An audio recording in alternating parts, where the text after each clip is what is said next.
Fala galera, bom, seguimos aí no hiato de Delicate da 12ª temporada, a gente tá nesse intervalo que acontece no meio das temporadas normalmente, e está sendo bem prolongado por conta das greves, que já acabaram inclusive, vale a gente trazer essa atualização aqui, tanto a greve dos roteiristas quanto a greve dos atores já terminou e a gente já deve ter as gravações sendo retomadas em breve, mas a gente ainda não tem uma data, de estreia da segunda parte de Delicate. Eu tinha postado aqui há um tempo no canal esse vídeo sobre as eras de American Horror Story, em que a gente dividiu aí, a gente não, inclusive, já quero deixar isso aqui claro, essa divisão das temporadas em eras foi baseada num vídeo gringo que eu vou deixar aqui embaixo na descrição pra vocês darem uma olhada. A gente quis trazer esse conteúdo pra vocês, pra gente poder opinar também, contribuir aí com essa leitura do projeto American Horror Story, além também de traduzir algumas informações interessantes que tinha nesse vídeo, que no caso é em inglês. Mas como prometido, tá aqui a segunda parte das eras de American Horror Story, e é isso, vamos começar logo esse vídeo que eu já sei que ele vai ser grande.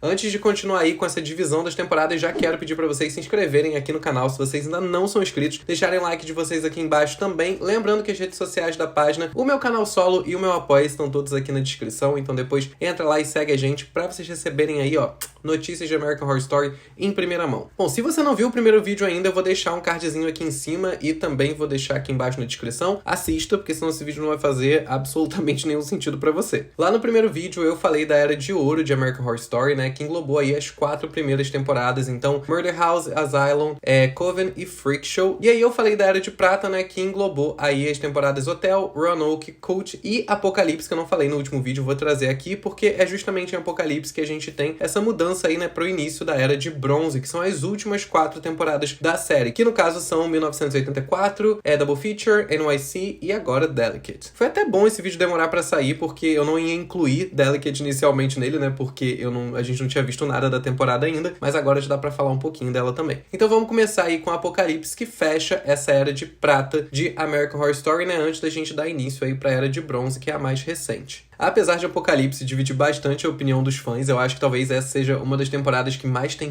grandes fãs e enormes haters, mas é inegável que essa temporada trouxe sim uma mudança de formato pra American Horror Story, o que é uma coisa a ser aplaudida numa série antológica e que claramente, pelos índices aí dos anos anteriores, estava precisando se renovar de alguma forma. Em Apocalipse a gente teve a proposta de ser um crossover, entre Murder House e Coven, que foram a primeira e a terceira temporada da série, 2 das temporadas mais amadas pelos fãs, então assim, não foi um crossover qualquer, e nesse crossover a gente teve aí uma continuação das histórias que a gente recebeu lá nas primeiras temporadas há vários anos atrás. Então não só eles trouxeram elementos dessas temporadas, mas eles também continuaram histórias ou expandiram, universos que a gente tinha conhecido lá no começo e a gente gosta bastante. Começando pelo elenco, a gente teve o retorno do Evan Peters e da Sarah Paulson, em mais de um papel na temporada. Afinal, eles estavam aí fazendo os papéis na narrativa da temporada recente e também revivendo papéis, antigos que eles tiveram na série. E já era a 8ª temporada consecutiva dos dois. A Kathy Bates também retornou para um papel principal, o que não acontecia desde Roanoke, e também interpretando mais de um personagem em Apocalipse. O Cheyenne Jackson também retornou para essa temporada e a Emma Roberts retornou com o personagem principal depois de ter feito só uma aparição em Cult. A Billie Lourd voltou interpretando uma das bruxas e a Adina Porter recebeu pela primeira vez um papel principal. Vale lembrar que sim, a Adina teve papéis relevantes em outras temporadas, mas ela só foi listada como atriz fixa, e não convidada nessa temporada. Provavelmente por conta de outros contratos que ela tinha na época de outras temporadas, enfim. A Leslie Grossman também se estabeleceu aqui como elenco fixo e a gente tem a entrada também do Cody Fern, no papel de destaque. Ele fez o Michael Langdon, que era um dos protagonistas aí dessa temporada. Vale lembrar que o Cody já tinha uma relação com o Ryan desde American Crime Story, que ele fez a temporada lá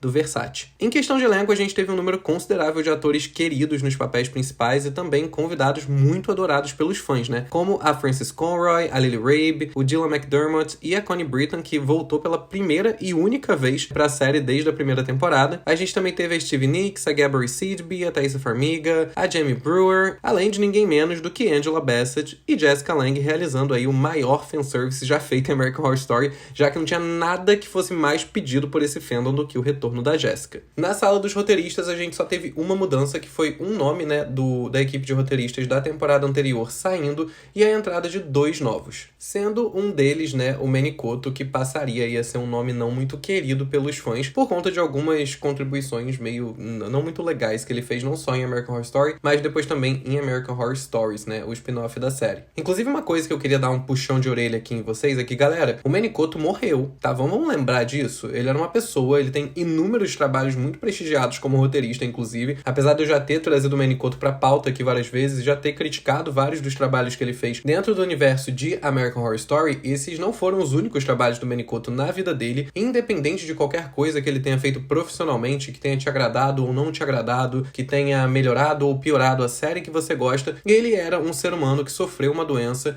e faleceu. Então vamos ter um pouquinho de noção na hora de ficar fazendo piada com a morte do cara, fazendo piada de alguns trabalhos que ele fez que vocês não gostaram. A vida de uma pessoa, a existência de uma pessoa é muito maior do que o que ela fez profissionalmente, muito, muito maior do que o que ela fez profissionalmente que você assistiu e que não te agradou. Então assim, né, vamos ter um pouquinho de limite nesse sentido, que eu tô vendo coisas muito bizarras toda vez que o nome desse cara ainda aparece em alguma parte do fandom, então, né, galera, vamos segurar. Mas enfim, foi em Apocalipse que o Manny Coto entrou pela primeira vez em American Horror Story e desde então ele continuou participando até o seu falecimento. E muita gente usa, inclusive, Apocalipse, o quanto foi um fracasso, pra poder exemplificar e ilustrar o quanto que o Manny Coto era uma pessoa incompetente. E vai lembrar que ele só escreveu um episódio de Apocalipse, tá? Então, assim, não dá pra gente jogar tudo que a gente não gostou, no caso, assim, supondo que você é uma pessoa que não gostou de Apocalipse, não dá pra jogar essa responsabilidade nas costas de uma pessoa que escreveu um único episódio de uma temporada inteira. Apesar de Apocalipse ter decepcionado aí muita gente, né, e encerrado um ciclo em American Horror Story, até porque foi a última temporada na qual a gente veria, né, alguns dos nomes aí mais queridos dos elencos anteriores de American Horror Story, Apocalipse foi sim, inicialmente, muito bem recebida pela crítica, né, tanto especializada quanto não especializada, e teve mais notas bem altas aí, tanto no Rotten Tomatoes quanto no IMDb. No Rotten, ela teve 75% de aprovação, que foi a maior aprovação da crítica de uma temporada de American Horror Story desde Coven, ou seja, desde a terceira temporada da série, a gente já tava falando aí da oitava. E no IMDb a gente também teve a melhor média de avaliação por episódio também desde Coven. Uma informação relevante da gente falar aqui é que se a gente até hoje tá tendo temporadas de American Horror Story e temporadas com um investimento grande, como tá sendo Delicate, como foi NYC, muito provavelmente isso se deu por conta dessa boa recepção inicial que Apocalipse teve. Afinal, foi a primeira vez que a série voltou a ter alguma relevância, alguma boa recepção ali do público, né, pelo menos maior do que temporadas anteriores, em muitos anos em American Horror Story, né, que já tava em declínio de relevância há alguns anos. E com isso a gente encerra a Era de Prata e abre a portinha que talvez a gente não devesse ter aberto,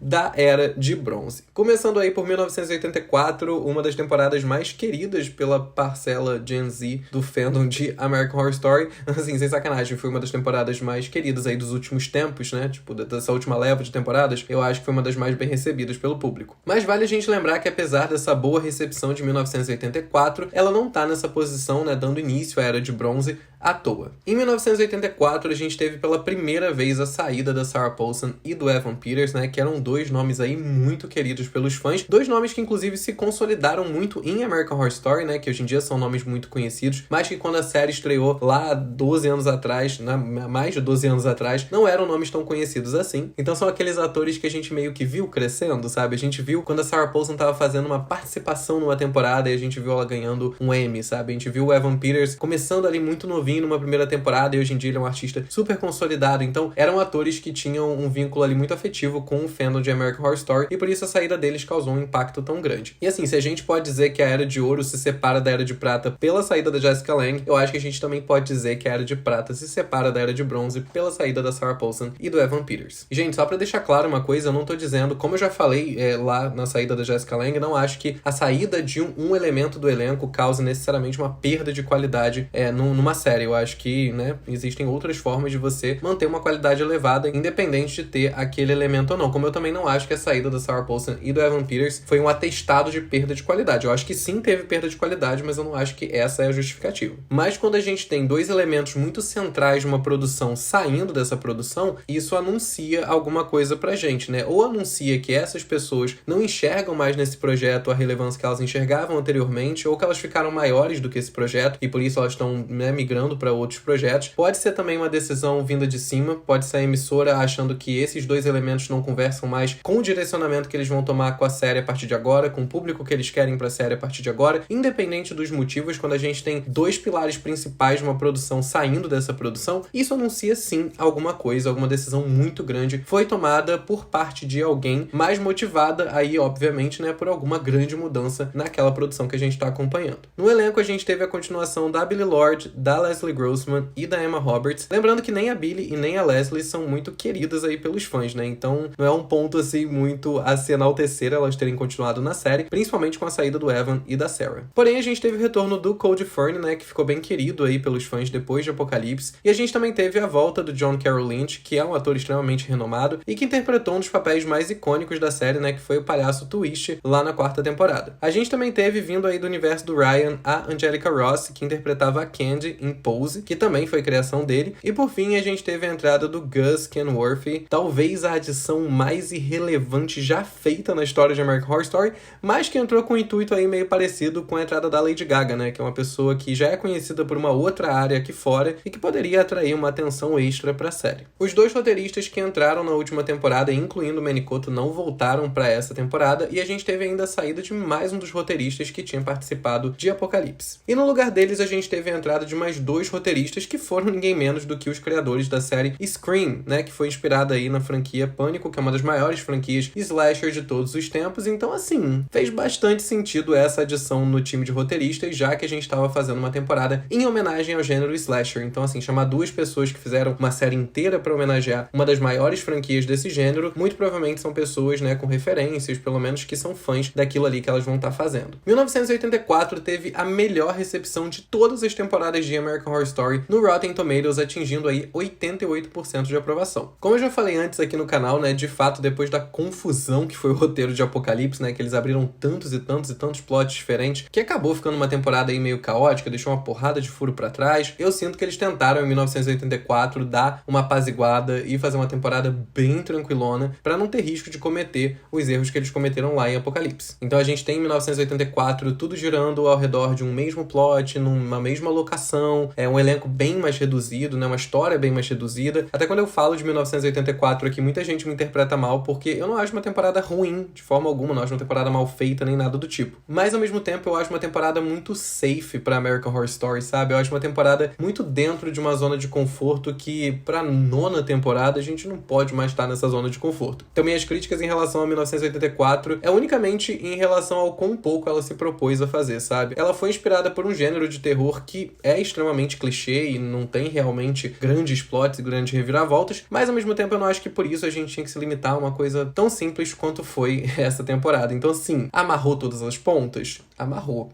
Mas é porque só tinha uma ponta pra amarrar, também não era muito difícil. Indo então pra Double Feature, o que eu falo sem absolutamente nenhum peso na minha consciência, de que foi o pior erro já cometido por American Horror Story. A gente teve pela primeira vez uma temporada levando mais de um ano pra sair, né? A gente ficou aguardando 2 anos Double Feature por conta da pandemia. Quando a gente começou a ter alguma divulgação de Double Feature, deu aquela esperança, assim, nos fãs, né? A gente teve aquelas imagens que pareciam uns zumbis, uns vampiros, e a gente também teve o anúncio, né, de que seriam 2 histórias dentro de uma mesma temporada. Então, assim, talvez fazer uma história mais reduzida, sabe? Não tão grande quanto tava rolando nas últimas temporadas, facilitassem fazer uma coisa um pouquinho mais impactante, talvez uma história com menos furo de roteiro, uma história um pouquinho mais controlada, sabe? Mas assim, ainda não foi o que aconteceu. Além disso, a gente também teve uns anúncios aí muito incríveis no elenco. Anunciaram a volta da Lily Rabe, da Sarah Paulson e do Evan Peters, né? Que depois da última temporada ninguém mais sabia se eles iam voltar ou não. A gente também teve a Frances Conroy voltando aí com o papel principal, substituindo a Kathy Bates, né? Porque ela não pôde participar da temporada porque ela tava doente. O Dennis O'Hare também voltou pra essa temporada. O Finn Wittrock também, que ficou bem querido aí pelos fãs depois de Freak Show. A gente teve a volta da Leslie Grossman e da Billie Lourd, além da Jenna Porter, né, em um papel bem pequeno e que depois a atriz revelou que inclusive foi bem reduzido em tela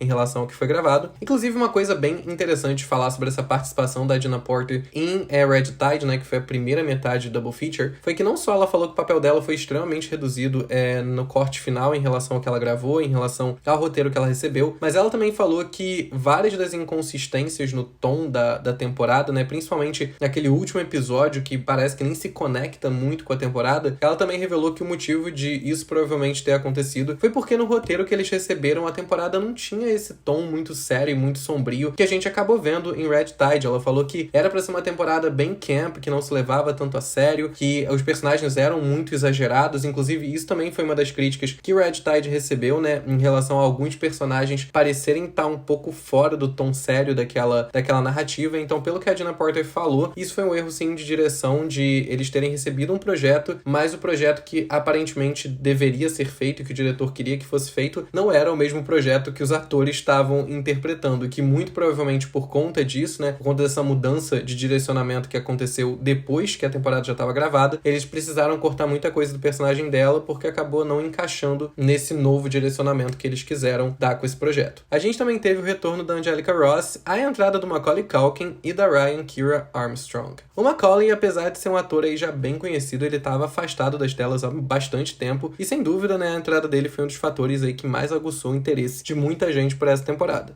Na segunda parte da temporada, a gente manteve aí alguns dos atores, né, a Sarah, a Lily e a Angelica, continuaram para essa segunda parte, mas a gente também teve a entrada de uma das atrizes mais hateadas de todo o universo American Horror Story, que foi a Kaia Gerber. Ela tinha recentemente participado de American Horror Stories e assim, mais uma coisa que eu falo sem nenhum peso na consciência, ela foi uma das performances mais deploráveis que eu já vi em cena em toda a minha vida. Eu tentei não pegar tão pesado com ela, apesar de que eu acho que eu peguei nos reviews de Double Feature, porque eu lembro que na época tava rolando muito hate na internet contra a garota. E assim, gente, porra, sabe? Ela é uma atriz ruim? Sim, é evidente, não tem discussões sobre isso. Porém, não vai ficar indo lá no perfil da garota enchendo a porra do saco, sabe? Tipo, a temporada vai ser mal criticada por conta disso, os produtores vão se tocar e vão tirar ela, não precisa fazer isso. Então assim, pra não ficar inflamando gente sem noção que acha que só porque não gostou da performance da pessoa tem direito de ir lá no comentário da foto dela e dizer que ela tem que morrer, eu não fiquei falando tanto isso aqui na época que Double Feature tava passando. Mas assim, agora posso falar um pouco mais tranquilo que meu Deus do céu, foi doloroso. Eu fiquei com câimbras assistindo Kaia Gerber tentar fazer qualquer coisa com uma câmera na frente dela. Simplesmente não rola. Tem gente que não dá. Recentemente ela fez Bottoms, né, que foi um filme maravilhoso, inclusive, e dá pra ver muito que é aquele rolê de, tipo, a gente quer que ela participe de uns negócios, porque afinal ela é filha da Cindy Crawford, então ela tá relativamente na mídia, e a gente vai catar todos os papéis mais apáticos que existem e tentar enfiar ela a partir de agora, porque vai dar a impressão de que ela tá fazendo um bom trabalho. Mas na verdade não, é porque o objetivo daquele personagem é não ter absolutamente expressão nenhuma. E aí, no caso, como ela não tem, vai parecer que foi intencional. E isso me dá um pouquinho de ranço, porque eu detesto quem fica se desdobrando pra tentar fazer um ator ruim parecer um ator bom. Mas enfim. Ai, pronto, destilei meu ódio que estava guardado aqui há alguns anos. A gente também teve a entrada do Nico Gritton nessa temporada, que eu sei que não é muito querido aí pelos fãs, mas eu acho ele um ator bem ok, assim, não me incomoda em cena. Outra entrada que a gente também teve nessa temporada foi do Isaac Powell, que eu acho um ator muito, muito competente e que, inclusive, né, retornou pra American Horror Story na temporada seguinte. E a gente também teve a entrada do Neil McDonough. Teve também uma participação bem rapidinha do Cole Fernie, que foi uma das coisas mais desnecessárias dessa temporada, mas eu não coloco a culpa nele de forma alguma. E na sala dos roteiristas, como a gente viu no resultado dessa temporada, o caos estava instalado. Só para vocês terem uma noção, dos 7 roteiristas envolvidos em 1984,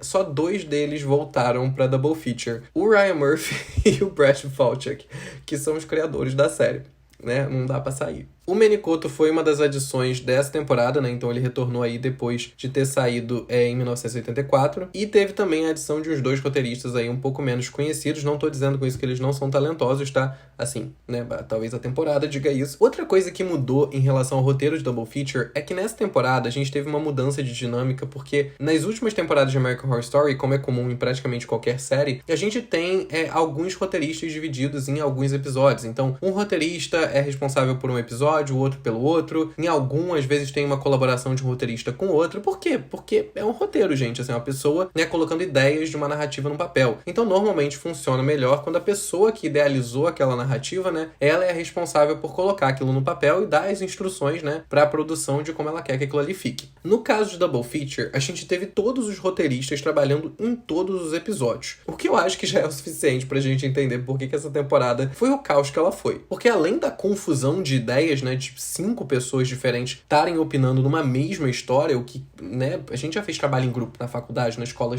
gente sabe que não funciona. Mas além disso, a gente também tem uma mega sobrecarga sobrecarga em cima dos roteiristas, né? Imagina você estar envolvido em todos os episódios de uma temporada, tendo que contribuir com ideias, tendo que ajudar 350 ideias diferentes, vindo de 5 pessoas diferentes a fazerem sentido numa história no final. Então, assim, isso também pode ter resultado na catástrofe que foi Double Feature. Uma informação interessante que eu acho que pouca gente sabe, mas é que normalmente, quando sai uma série e sai a crítica dessa série, ela é baseada nos primeiros episódios daquele projeto. Isso acontece porque existe uma urgência da crítica sair para que a série ganhe nome, né, e outras pessoas decidam assistir ela enquanto ela ainda tá passando. Então tem essa dinâmica de normalmente os críticos assistirem o começo, dizerem o que acharam, para se for uma série que sai semanalmente, dá tempo, né, de durante o lançamento dos episódios ir angariando novos fãs. Rola isso de muitas vezes uma série sair com uma crítica muito positiva e depois ela ser muito hateada pela crítica, por conta de que o projeto, quando fechou, não funcionou, mas lá no comecinho os primeiros 3 episódios foram bons. E foi exatamente o que aconteceu com o Double Feature, né? A gente sabe que o começo de Red Tide foi bem aclamado tanto pelos fãs quanto pela crítica. Ele realmente funcionou muito bem, eu acho um começo bem sólido de temporada, mas a gente sabe que aquele último episódio de Red Tide foi tenebroso e Death Valley, né, nem se fala. Então Double Feature estreou com 80% de aprovação no Rotten Tomatoes e na avaliação do público, né, porque esses 80% foram em relação à crítica especializada. Já na avaliação do público, que essa sim é constantemente atualizada, né, por quem tá assistindo a série, então assim, hoje em dia a gente consegue extrair que isso é pautado em pessoas que já viram o projeto inteiro. Double Feature tem 52% de aprovação, que é a pior nota que a série já recebeu em qualquer temporada. No caso, não vou dizer que é a pior porque empatou com Cult. É porque a galera naquela época não sabia que um dia ia vir Double Feature. E eles acharam que eles pudessem ter a audácia de dar 52% pra Cult. E a média também de nota por episódio dada lá no IMDb foi de 6.7, que também foi a pior média já recebida em todas as temporadas. Uma coisa que eu vou precisar trazer aqui pra esse vídeo que não é American Horror Story é American Horror Stories, o fenômeno spin-off de American Horror Story com um nome desnecessariamente parecido com o do projeto original, que causou um caos. Começando por essa questão que eu já falei, que é a questão do nome. Eu não sei quantas vezes, desde que anunciaram esse spin-off, eu já expliquei para seguidores aqui da página qual que era a diferença entre American Horror Stories e American Horror Story. Gente, na moral, por que fizeram um nome tão parecido, mano? Não é possível que não tinha nenhuma outra ideia. Além do nome ser parecido, a proposta é muito parecida e o universo é muito parecido. Então, a chance de alguém ver algum material publicitário de American Horror Stories e achar que é de American Horror Story é muito grande. Principalmente quando a gente fala do público de fora dos Estados Unidos, que vai perceber muito menos essa sutileza de diferença entre story e stories. Aí a gente teve um outro problema, que foi quando eles decidiram encaixar American Horror Stories, porque as temporadas de American Horror Stories, tirando esse ano, né, que ela saiu no hiato entre a primeira e a segunda parte de Delicate, a primeira e a segunda temporada saíram antes da temporada principal, ou seja, primeiro saiu American Horror Stories e depois American Horror Story. Então você teve uma temporada de um spin-off tenebroso saindo, porque a primeira e a segunda temporada foram bem ruins, pra depois sair a série. Existem vários problemas nesse caldeirão. Vamos por partes. Primeiro de tudo, que quem acompanha American Horror Stories e acompanha American Horror Story e sabe que são 2 projetos dentro do mesmo universo, perde muito da expectativa que se tem com a temporada da série principal, quando o que antecedeu essa temporada foi um projeto tão cagado quanto aquele. Então, se a gente tá esperando uma temporada legal de American Horror Story e aí do nada avisam que vai ter esse spin-off e ele é horrível, o que a gente espera é que a temporada não vai ser muito boa assim, né? Claramente, o mundo de American Horror Story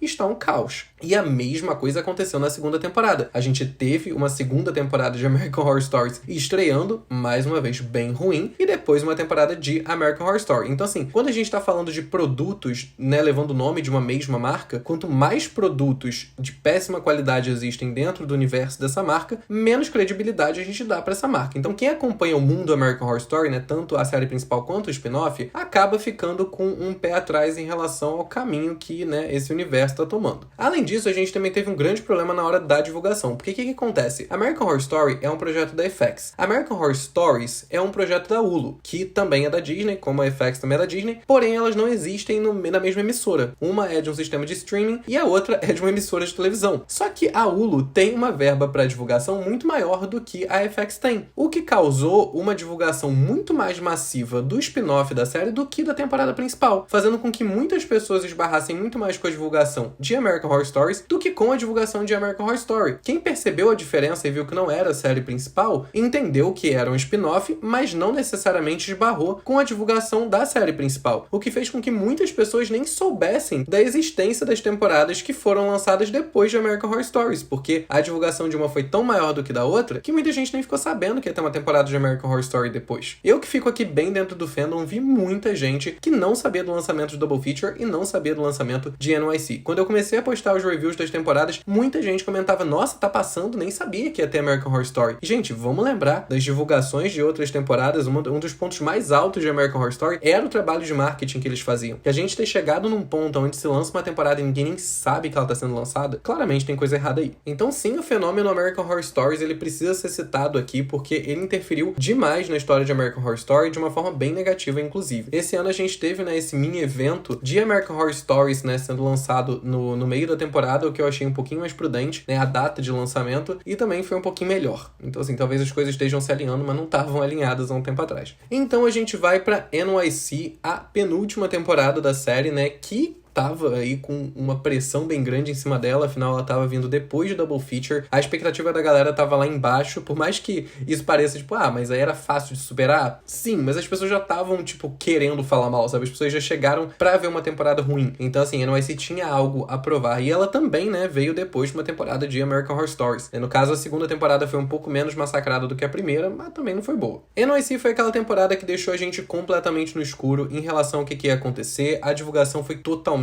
cagada. A gente não sabe até hoje se foi uma tentativa de criar mistério com os fãs, se foi só uma falta de verba realmente pra fazer. A gente não sabia a história, a gente não sabia o elenco, a gente recebeu uns pôsteres bem genéricos, assim, que no final das contas também nem refletiam muito a atmosfera da temporada. Vale lembrar também que um dos elementos que mais ofuscou o lançamento de NYC foi o lançamento de Dahmer, né? Outra produção do Ryan Murphy que foi extremamente aclamada pela crítica, virou uma mega febre, e ela foi lançada ali simultânea com NYC, então assim, acabou que era mais um projeto, não vou dizer que dentro de um mesmo universo, mas assim, pro mesmo público-alvo, né, sendo também uma série do Ryan Murphy, né, empurrou ainda mais pro canto NYC. No elenco, mais uma vez, a gente teve a saída da Sarah Paulson e do Evan Peters, que eu acho extremamente compreensível depois do Double Feature, e a gente também teve a volta de alguns nomes da temporada passada, como Denzel O'Hare, a Leslie, a Billy e o Isaac Powell. Depois de um hiato de 8 temporadas, a gente teve a volta do Zachary Quinto, a gente também teve a entrada do Russell Tovey, que já era um nome bem conhecido aí, assim como o John Mantello. O Charlie Carver e a Sandra Bernhard, que já eram conhecidos aí do universo do Ryan Murphy, né, de outras produções, também entraram nessa temporada. A Patti LuPone voltou para fazer um papel principal pela primeira vez em American Horror Story, né, lembrando que ela só tinha participado lá em Coven, mas ela já tinha uma relação com o Ryan, né, ela já participou de Hollywood e de Pose, né, que são duas produções dele. Na sala dos roteiristas, a gente teve aqueles dois um pouco menos conhecidos saindo, né,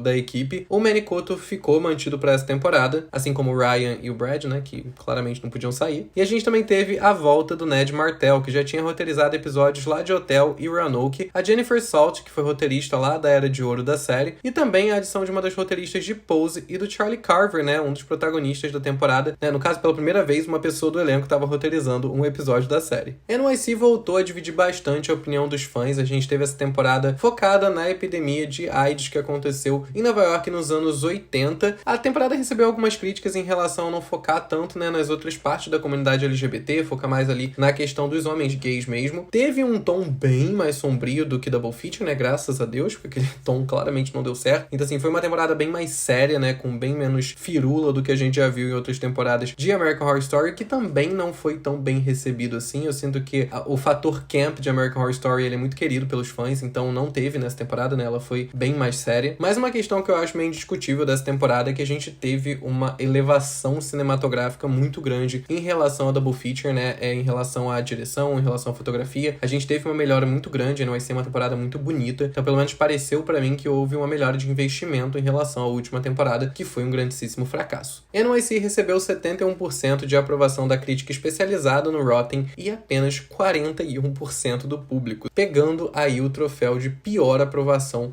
pelo público de todas as temporadas. Além disso, ela também recebeu uma média de 5.9 no IMDb por episódio, o que também é a pior média de todas as temporadas. E sim, isso poderia ter sido a gota d'água para a FX encerrar American Horror Story, porém, já tinha sido encomendado 13 temporadas de American Horror Story, ou seja, a gente ainda vai ter Delicate e pelo menos mais uma, independente dos resultados. Em relação a Delicate, a gente não tem como falar tanta coisa, né, por conta da gente ainda estar no meio da temporada, mas a gente mais uma vez teve uma mudança na dinâmica de produção da série, quando a gente teve pela primeira vez uma história sendo baseada numa outra obra, né, a gente teve o livro Delicate Condition, da Danielle Valentine sendo a inspiração para essa temporada, o que até então nunca tinha acontecido em American Horror Story. No elenco a gente teve a volta da Emma Roberts, que não participava da série desde 1984, além de mais um nome, né, com o intuito aí de atrair a atenção para a série, talvez o maior de todos desde a Lady Gaga, que foi a Kim Kardashian. Além disso, a gente também teve a entrada do Matt Zurkery, que é um ator aí já bem conhecido, da MJ Rodrigues, né, que já tinha trabalhado com o Ryan lá em Pose, e também a gente teve a entrada da Cara Delevingne e a volta da Leslie e da Billie, né, que estão em todas as temporadas desde que elas entraram. Vale lembrar também que a gente teve até o momento só uma participação do Zachary Quinto, mas a gente não sabe se ele vai aparecer mais na temporada. Quanto ao que eu tô achando de Delicate, já fiz muitos e muitos vídeos falando sobre isso, então eu vou deixar aqui na descrição a playlist com todos os reviews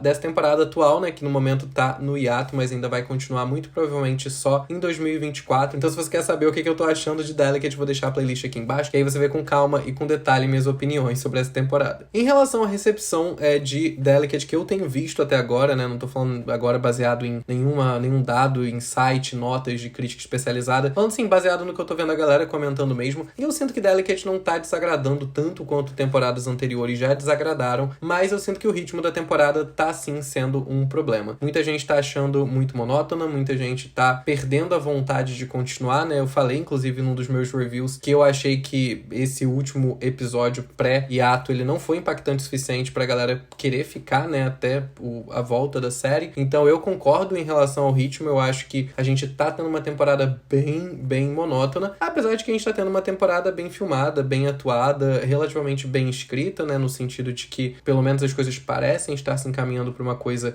interessante, mas a gente vai ter que esperar o final de Delicate pra dar um veredito sobre como foi essa temporada. Afinal de contas, ela é uma temporada que se pauta inteiramente na resolução de um único plot, então até que ele se resolve, a gente termine de ver toda essa saga até essa resolução, eu não tenho muito como dizer se Delicate foi uma temporada melhor do que as últimas ou não. No caso, nem tenho autoridade pra dizer se Delicate foi melhor ou não do que outras temporadas. Posso dizer aqui o que eu achei a respeito, mas só vou dizer quando a temporada acabar. Quanto à 13ª temporada da série, que ainda não saiu, obviamente, que a gente não tem nenhuma informação a respeito, possivelmente vai ser a última temporada de American Horror Story. Então eu queria saber de vocês, deixem aqui nos comentários o que vocês acham que eles podem inventar pra última temporada de uma série que tá no ar há mais de 13 anos. Eu, assim, pensando no meu sonho, eu acho que eu ia amar demais ver um mega encontrão de todos esses mundos, sabe? Eu queria muito, mesmo as temporadas que não foram muito boas, mesmo esse momento de American Horror Story que teve um declínio muito grande, que ele pudesse talvez ser justificado por uma grande narrativa que contorne todas as outras, ou que a gente tenha pelo menos um show de fanservice e tenha todo mundo voltando pra fazer um grande último mega evento de American Horror Story, pelo menos fechar a série com algo mais parecido com o que a gente teve lá no começo, né? Não deixar como última lembrança nossa da série algo que se pareça mais com o que a gente viu nos últimos anos, que por mais que não seja tenebroso, a gente sabe que não tem o mesmo brilho que tinha lá no começo, né? Então se a gente pudesse pelo menos trazer um pouquinho desse brilho pra cá, sabe? Pelo menos fechar como começou, não como começou, mas próximo do que começou, e até abrir um espacinho no meu coração pra 1984, pra Double Feature, a gente dava um jeito. Mas é isso, galera, esse vídeo ficou bem longo, ele não tinha como ser mais curto, mas espero que vocês tenham gostado. Mais uma vez, pedir pra vocês se inscreverem aqui no canal se vocês ainda não são inscritos, deixarem o like de vocês aqui embaixo, lembrando que nossas redes sociais, o meu canal solo aqui no YouTube e o meu Apoia-se estão aqui na descrição. E é isso, galera, eu vou ficando por aqui e até o próximo vídeo.